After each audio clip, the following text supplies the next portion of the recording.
बड़े प्रेम से जयकारा लगाएंगे। बोले परम पिता परमात्मा की, भारत माता की, धर्म की, गौ माता की, विश्व का। आप मेरे आवाज पे ध्यान नहीं देंगे क्योंकि 8 तारीख से जब से मैं चला हूँ, लगातार दिन में कई बार कई जगह कई गौशालाओं में और कई संतों से वार्तालाप होने के कारण कहीं कुछ विशेष आग्रह में, निवेदन में और माइक की व्यवस्था नहीं होने के कारण जोर से भी बोलना पड़ा, तो गला थोड़ा सा जैसा भी है वो आपके सामने है। तो आप मेरे शब्दों को जरा ध्यान से सुनेंगे, और अगर आप मेरे शब्दों को ध्यान से सुनेंगे तो शायद आनंदित हो जाएंगे। हमारा जो विषय है वो है स्व कल्याण और परहित। हमारा विषय क्या है? स्व कल्याण और परहित। परहित जीवन में बहुत जरूरी है। परहित सरिस धर्म नहीं भाई। तो सबसे पहले हम परहित के विषय पे चर्चा करेंगे। परहित का मतलब दूसरे का हित। दूसरा कौन है? सबसे पहली जो बात है ये समझने वाली है कि दूसरा कौन है और अपना कौन है। तो अपना सिर्फ और सिर्फ परमात्मा है, बाकी सब क्या है? दूसरे हैं। अपना कौन है? सिर्फ और सिर्फ परमात्मा, बाकी सब दूसरे हैं। तो विचार ये आना चाहिए कि जब अपना परमात्मा है तो अपन कौन है? ये बॉम्बे की भाषा है, अपन। असल में आपको समझाऊं तो आपको ये कहना पड़ेगा कि सोचना ये है कि मैं क्या हूं।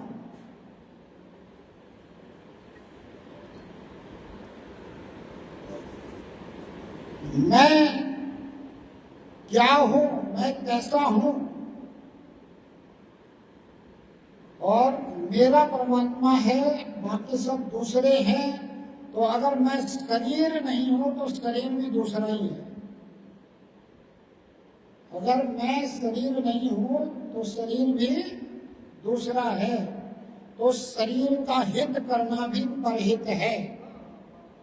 तो शरीर के हित करने के लिए हमें क्या करना है? जीने के लिए खाना है, खाने के लिए नहीं जीना है। हमारा सनातन जियो और गलत। हमारा सनातन जियो और जिलाओ। हमारा सनातन जियो और जिलाओ। जियो और जीने दो से ऊपर की बात है। जियो और जीने दो में मैं जैसे जी रहा हूं और कोई कैसे भी जी रहा है मुझे कोई मतलब नहीं, मैं किसी को मारूंगा नहीं। पर जियो और जिलाओ में मैं जैसे जी रहा हूं वैसे दूसरे को भी जिलाने का प्रयास है। इसीलिए हर जीव को हम भोजन देते हैं। चींटी को, मछली को, गाय को, कुत्ते को, और भी कोई जीव हमें भूखा मिल जाए तो उसको भी। तो हमारी संस्कृति जियो और जिलाओ की संस्कृति है, और इसे हमें अपने नौनिहालों को भी बताना है। कुटुंब प्रबंधन, वसुधैव कुटुंबकम, पूरी धरती मेरा परिवार है, ऐसा सिर्फ और सिर्फ इस भारत के ऋषि मुनियों का उद्घोष है। और कहीं किसी भी राष्ट्र में किसी भी मजहब या रिलीजन के किसी भी व्यक्ति ने ऐसा कहने की हिम्मत नहीं दिखाई। और हम पूरे विश्व को संभालना नहीं चाहते हैं, पूरे विश्व पे राज करना नहीं चाहते हैं, मगर वो पूरे विश्व पे राज करना चाहते हैं, पूरे विश्व को संभालना चाहते हैं। हम क्या चाहते हैं? हम चाहते हैं कि जैसे हम अपने परिवार को संभालते हैं और हर परिवार के सदस्य से ये उम्मीद रखते हैं कि परिवार का हर व्यक्ति सुखी हो, इसके लिए हर व्यक्ति के मन में ये भाव हो कि मुझे परिवार के सभी व्यक्ति को सुख प्रदान करना है। और जिस परिवार में ऐसा सभी व्यक्तियों के अंदर भाव होता है, वही परिवार सुखी होता है। जिस परिवार के अंदर अगर व्यक्ति के अंदर ये भाव है कि मुझे परिवार से सुख लेना है, वो परिवार सुखी नहीं हो सकता है। उस परिवार में ईगो हो जाती है, उस परिवार में ईर्ष्या बढ़ जाती है, प्रतिस्पर्धा बढ़ जाती है, और परिवार, संयुक्त परिवार इसीलिए आज नहीं रह पा रहे हैं। तो हमें अपने परिवारों को संयुक्त परिवार पुनः स्थापित करने के लिए अपने नौनिहालों को ये सिखाना पड़ेगा कि परहित सरिस धर्म नहीं भाई। अपने परिवार में सबको सुख देने का भाव अपने अंदर होना चाहिए, किसी से सुख लेने का नहीं, स्व कल्याण के लिए। परहित की बात बहुत संक्षेप में, स्व कल्याण कैसे होगा? स्व कल्याण यानी मेरे शरीर का कल्याण नहीं। अभी तक हम अपने शरीर के कल्याण में और शरीर को चमकाने धमकाने में लगे हुए हैं। शरीर के लिए बहुत कुछ कर रहे हैं कि शरीर को एक दिन छोड़ के जाना है। मेरा क्या होगा पता नहीं है किसी को पता? शरीर छूट जाने के बाद मेरा क्या होगा? लोग कहते हैं मेरे दादाजी गुजर गए। क्या कहते हैं? दादाजी गुजर गए। कहां से गुजर गए भाई? किसी रास्ते से कोई गुजर जाता है, तो दादाजी कहां से गुजर गए? दादाजी का जीवन जितना इस शरीर में था, इस शरीर से अपना जीवन गुजर गए। आपको पता ही नहीं चला दादाजी क्या थे, कैसे थे। आप शरीरों को देखते रहे। एक राम सुखदास जी महाराज हुए, उनकी फोटो किसी के पास नहीं है, उनके शरीर की भी नहीं है। बात समझना, उनकी फोटो किसी के पास नहीं है, उनके शरीर की भी नहीं है। वो फोटो खिंचवाते नहीं थे। उस समय मोबाइल नहीं थे कि आप कहीं से भी ले लेते। कैमरा सामने आता तो उनके पास एक काली चद्दर होती थी, वो कहते थे फोटो नहीं लेना, और चद्दर ढक लेते थे। और फिर वो कहते थे कि तुम मेरे शरीर की फोटो लोगे, लोग फोटो को पूजने लग जाएंगे। मेरी फोटो लेने वाले जिस दिन कोई कैमरा बन जाए उस दिन ले लेना, मेरी फोटो कोई नहीं ले सकता। इसी बात को हमें समझना होगा कि मेरा कल्याण करना है, स्व कल्याण करना है, तो मुझे स्वयं को परमात्मा से जुड़ना होगा। मेरे कल्याण के लिए कोई दूसरा परमात्मा से नहीं जुड़ सकता है। मेरे कल्याण के लिए कोई दूसरा प्रार्थना करे तो वो उसके लिए भला हो सकता है, क्योंकि उसके भाव भले हैं। मेरे लिए भला नहीं होगा, ये पक्की बात है। जो कर्म करेगा वो फल भोगेगा। वो प्रार्थना करने की कर्म कर रहा है तो वो ही भोगेगा। तो स्वयं को प्रार्थना करनी पड़ेगी, और प्रार्थना करनी है भाव से, और कुछ नहीं करना। परमात्मा को आपका समय नहीं चाहिए, परमात्मा को आपका धन नहीं चाहिए। चाहिए क्या? परमात्मा लेने वाला है कि देने वाला है? देने वाला है। तो हम परमात्मा को क्यों दे रहे हैं और क्या दे रहे हैं? बहुत भाव से दे रहे हैं। हमें लगता है इस भाव का प्रभाव होगा, पर मैं आपसे पूछता हूं कि आपका पुत्र आपको कुछ गिफ्ट दे करके और फिर आपसे कुछ मांगे, आपको कैसा लगेगा? पुत्र आपको कुछ दे करके आपसे कुछ मांगे, आपको कैसा लगेगा? जैसा आपको लगेगा वैसा ही परमपिता परमात्मा को लगता होगा जिसकी हम संतान हैं। जरा विचार करना, सोचना, और फिर भी देने की जरूरत हो तो देते रहना, चढ़ाते रहना मंदिरों में, और सरकारें लेती रहेगी, और धर्म के नाम पे जो अधर्म है उसे देती रहेगी, और वो धन आपके ही वजूद को मिटाने के लिए, आपकी संस्कृति और सभ्यता को मिटाने के लिए लगाया जाएगा। इसलिए अगर मंदिरों में आपको दान देना है तो दान उनको दो जो मंदिरों की सफाई करने वाला है, जो मंदिरों को संभालने वाला है। मंदिरों से दान पात्र अगर रखा है और उसकी चाबी अगर वहां के केयर टेकर के पास है, पुजारी के पास है, तो ही दो। जिस मंदिर में आप जानते हो सरकार का कब्जा है उसमें तो बिल्कुल भी ना दो, क्योंकि परमात्मा को कुछ नहीं चाहिए। हम जो देते हैं वो पुजारी के लिए देते हैं, पर अवस्था ये है कि पुजारी का पुत्र पुजारी नहीं बनना चाहता। पुजारी भी अपने पुत्र को व्यापारी, डॉक्टर, इंजीनियर, लेक्चरर, सीए, वकील या और ही कुछ बनाना चाहता है। क्यों?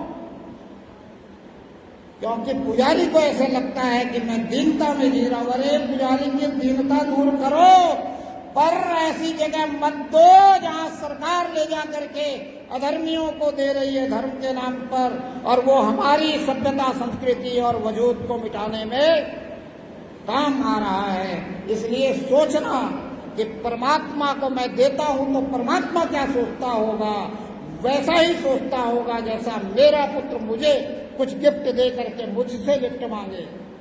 परमात्मा ऐसा नहीं है कि आप परमात्मा को गिफ्ट दो और परमात्मा आपको लिफ्ट करा देगा। किसी ने गाया कि ऐसे वैसों को दिया है, कैसे कैसों को दिया है, मुझको भी तो लिफ्ट करा दे। खूब गाओ, लेकिन बिना गिफ्ट दिए हुए लिफ्ट करा दे, ये गाओ। परमात्मा को गिफ्ट की जरूरत नहीं है। परमात्मा हमारा पिता है, हमारा कल्याण सर्वथा चाहता है। हम जैसा करेंगे वैसा हमारा कल्याण करेगा। हम अपने पुत्र के लिए भी उतना ही करते हैं जैसा हमारा पुत्र कर्म करता है। अगर हमारा पुत्र सही कर्म नहीं करता है तो हम अपने पुत्र के लिए भी नहीं करते हैं। तो ये तो परमपिता परमात्मा सब कुछ जानता है, ये हमारे लिए क्यों करने लगा भाई? इसलिए हमें करना क्या है? प्रार्थना करते हुए अच्छे और बहुत अच्छे कर्म करने हैं। और अच्छा और बहुत अच्छा कर्म क्या है? परहित। पर स्वहित के लिए सिर्फ प्रार्थना है। स्वहित के लिए क्या है? सिर्फ प्रार्थना है। और ये प्रार्थना क्या होनी चाहिए, कैसी होनी चाहिए? प्रार्थना ऐसी नहीं होनी चाहिए कि तेरा तुझको अर्पण क्या लागे मेरा। प्रार्थना अगर ऐसी हो तो ये आपको परमात्मा से दूर कर रही है। जैसे दो भाई आपस में बैठे हो, बंटवारा कर रहे हो, और बड़ा भाई छोटे भाई से कह रहा हो कि मैंने तेरा तुझको दे दिया, मेरा मेरे पास रख लिया, तेरे को जो मैंने दिया है उसमें मेरा कुछ भी नहीं है, मेरा कुछ नहीं लगा है। और छोटा भाई भी बड़े भाई से कह रहे हो कि तेरा तुझको अर्पण क्या लागे मेरा। क्या परमात्मा से हमारा ऐसा विभेद है, ऐसा भेद है? अगर नहीं है तो सुधार करेंगे और हम आगे से ये कहेंगे कि तन मन धन सब कुछ तेरा, मैं भी हो गया तेरा। पुत्र अपने पिता से अगर ये बात कह दे कि ये जो भी है सब कुछ तेरा है और मैं भी तेरा हो गया, तो पिता भी वापस कहता है कि अरे मेरा कहाँ है, मुझे भी एक दिन छोड़ के जाना है, सब कुछ तेरा है। तो अगर हम परम पिता परमात्मा को कहते हैं कि तन मन धन सब कुछ तेरा और मैं भी हो गया तेरा, तो परम पिता परमात्मा कहता है कि ये सब कुछ तेरा ही है और तुझे सदुपयोग करने के लिए दिया है। सदुपयोग करता रहे, मैं तुझे और देता रहूंगा। मैं देने के लिए हूं, पर तू इसका सदुपयोग कर, इसका दुरुपयोग मत कर। तू जीने के लिए खा, खाने के लिए मत जी। तो नशा मत कर, तू व्यसन मत कर, तू जुआ मत खेल, तू सट्टा मत खेल, तू किसी भी तरह से व्यभिचारी दुराचारी ना बन। तुम अच्छे और बहुत अच्छे कर्म कर, जो कुछ मैंने दिया है उसका सदुपयोग कर। तो चलो हम अच्छे और बहुत अच्छे कर्म करेंगे तो क्या होगा, हमें क्या मिलेगा, जीवन में अच्छा फल मिलेगा, जीवन में अच्छा हमें फल मिलेगा। इससे भी हमारा स्व कल्याण होने वाला नहीं है, क्योंकि संतों ने हमें बताया कि अच्छे कर्म भी बेड़ी है और बुरे कर्म भी बेड़ी है। अच्छे कर्म अगर हमने किए हैं और हमारा जन्म कहाँ होगा, ऐसी जगह में जहाँ हमें खूब लाड़ दुलार मिलेगा, धन धान्य भरपूर होगा। और अगर कुछ बुरे कर्म किए हैं तो जन्म कहाँ होगा, जहाँ हमें व्यवस्थाएं ठीक नहीं मिलेगी। तो कल्याण कहाँ हुआ, दोबारा जन्म तो हो ही गया। कल्याण किसको कहते हैं कि जन्म मरण से छूट जाए, आवागमन से छूट जाए। ये मनुष्य जन्म, इतना अमोलक जन्म जिसको देवता भी पाने के लिए तरसते हैं। सिर्फ देवता इसीलिए पाने के लिए तरसते हैं कि देवताओं की भी एक योनि है। उस योनि से जब वो छूटे तो उन्हें मनुष्य योनि मिले, ये उनका भाव रहता है। और ये मनुष्य योनि अगर हमें मिली है तो हमारा भाव ये होना चाहिए कि प्रभु मुझे तेरा दीदार चाहिए, मुझे तेरा दर्शन चाहिए, मुझे तू दृश्यमान होना चाहिए। कैसे होगा, अब तक नहीं हुआ। बहुत पूजा पाठ कर रहे हो, बहुत भक्ति कर रहे हो, इसका मतलब कुछ गड़बड़ है। और पहली गड़बड़ तो यही है कि गिफ्ट देके लिफ्ट लेना चाहते हो, ये सबसे बड़ी गड़बड़ है। इस गड़बड़ को हटाओ और परमात्मा के लिए कोई कहे कि घड़ी आधी घड़ी आधी घड़ी 3 टाइम 4 टाइम, मैं कहता हूं परमात्मा के लिए हर क्षण हर पल आपको देना होगा। एक भी सेकंड, एक भी पल आपको परमात्मा को बिसरना नहीं है। इसीलिए संतों ने कहा कि हर काम को करते हुए परमात्मा को याद रखो, परमात्मा को याद करो, हर काम को करते हुए सुमिरन करो। सुमिरन की सुध यूं करो जो गागर मनिहार। गागर है सर पे, पानी लेने जा रही है मातृशक्तियां, एक कमर में भी है, एक हाथ खाली है, गागर पकड़ा हुआ नहीं है। आपस में बातचीत करते हुए जा रही हैं सहेलियां। रास्ता नदी का है, पानी ज्यादा आ जाता है, कम हो जाता है, रास्ता सही नहीं है, उबड़ खाबड़ है, कंकड़ीला है। ध्यान में बात है कि सर पे घड़ा है, आपके परमात्मा सर पे बिठा लो। बिठा सकते हो क्या?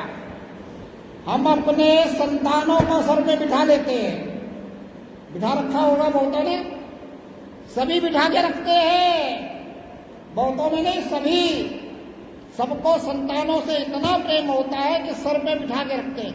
कभी अपनी संतान को इनमें से कोई भी कहे कि भुला हो, भुला है क्या?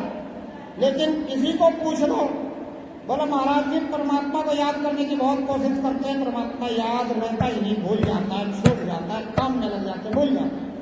मैं पूछता हूं तुम काम में लगते हो, तुम अपने संतान को भूल जाते हो क्या? नहीं भूलते। अगर तुम्हें अपने पिता से अतिशय प्रेम है, तुम अपने पिता को तब तक नहीं भूलते जब तक तुम जिंदा रहते हो, पिता जिंदा रहे या ना रहे। तो इस परम पिता से इतना प्रेम कर लो कि ये हर पल याद रहे। ये न कहना पड़े कि मैं भूल जाता हूं, छूट जाता है। अरे छूटती तुम्हारी माला होगी, छूटता तुम्हारा पाठ होगा, छूटते तुम्हारे शब्द होंगे। भाव अंदर रहता है कि नहीं रहता? याद संतान की रहती है। कब तुम संतान संतान करते हो, कब उसके नाम का जाप करते हो? वो भाव, वो याद, ये सबसे बड़ी बात है। भाव प्रधान विश्व करी राखा, जो जस किन्ना सो तस पल चाखा। भाव का प्रभाव है।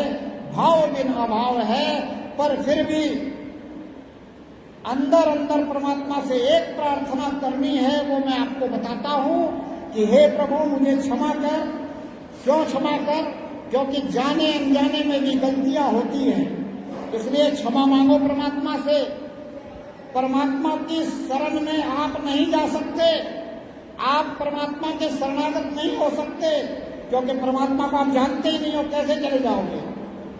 आपने परमात्मा को कहीं माना है, वहां तक जाते हो, उसके बाद वहां से निकलते ही आप सब कुछ बिसर जाते हो। आपको पता है कि परमात्मा आपके अंदर ही है। किसको किसको पता है? जरा हाथ खड़े करो, खड़े तो करो, इसमें क्या शर्म की बात है? किसको किसको पता है कि परमात्मा अंदर है? कब आपने अंदर जाके परमात्मा को देखने का प्रयास किया? कब देखा आपने अंदर जाके? जहां आपने माना है वहां जाकर के देखा और भूल गए। जिस दिन आप अंदर जाकर के परमात्मा को देखने का प्रयास शुरू कर दोगे, जिस दिन आप अंदर जाके परमात्मा को देख लोगे, उस दिन नहीं बिसर पाओगे, क्योंकि आप भी शरीर के अंदर हो, परमात्मा इसके अंदर भी है, परमात्मा आपके अंदर है, आप परमात्मा के अंदर हो, कण कण में परमात्मा है। बस इतना सा ही तो करना है। संत कहते हैं जो भीतर गया वह भी तर गया। तो स्व कल्याण अगर करना है तो भीतर जाइए, अंदर की यात्रा कीजिए, युक्ति को समझिए, मुक्ति मिलेगी। परमात्मा से प्रार्थना कीजिए कि हे प्रभु मुझे क्षमा कर, अपनी शरण में ले ले। अचक करना पड़ेगा, और कितना प्रयास करना पड़ेगा? इतना प्रयास कि शरीर सोया रहे फिर भी प्रार्थना चलती रहे। योग निद्रा, हम कृष्ण को मानते हैं, कृष्ण ने हमें कहा योग निद्रा सीखो। कृष्ण जैसा कोई योगी नहीं। हम योग निद्रा को सीखते नहीं, सिखाता कोई नहीं, सिखाने वाला भी कोई नहीं है। आपको स्वयं प्रयास करना पड़ेगा। करत करत अभ्यास के जन्मति होय सुजान, आपको प्रयास करना पड़ेगा। आप जब हर पल परमात्मा से प्रार्थना करने का प्रयास करोगे, प्रार्थना करते हुए सोओगे, प्रार्थना करते हुए ही शरीर जगेगा, और आपको शरीर इंटीमेटम देगा कि शरीर सोया था, प्रार्थना चल रही थी। ये कब होगा? जब आपके अंदर उतनी ही ललक होगी, जितनी ये ललक जाग जाए कि दुनिया में मैं आया हूं, मेरा जीवन खराब न हो जाए, तो ये ललक जाग जाएगी कि मेरा जीवन अगर मिला परमात्मा के साक्षात्कार के लिए है, परमात्मा के दर्शन के लिए है, परमात्मा को पहचानने के लिए है, तो मुझे सोने की जरूरत नहीं है। बेचैन है परीक्षित, 7 दिन में मरने वाला है, बेचैन है। क्या करना चाहता है? हर पल परमात्मा को याद रखना चाहता है। परमात्मा की याद कराने वाला कैसा है? सुखदेव, जो निद्रा भी गई है।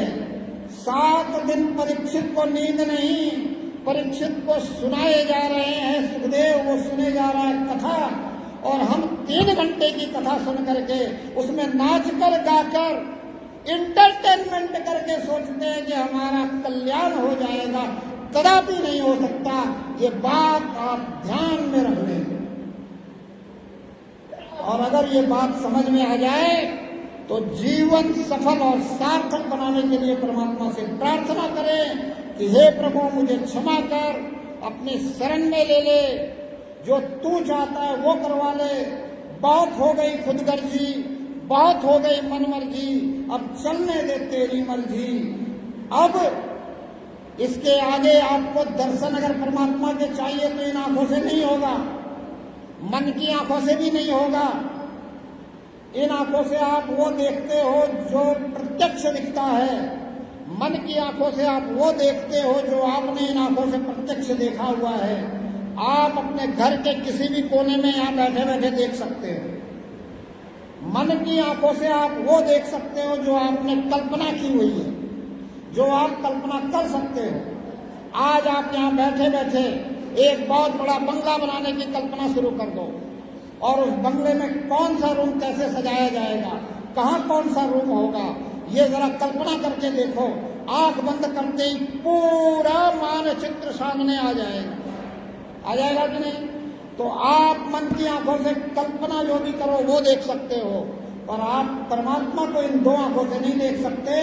इसलिए हमारे सनातन ऋषि मुनियों ने कहा कि तीसरी आंख खुलनी चाहिए, तीसरी आंख खुलवानी पड़ेगी।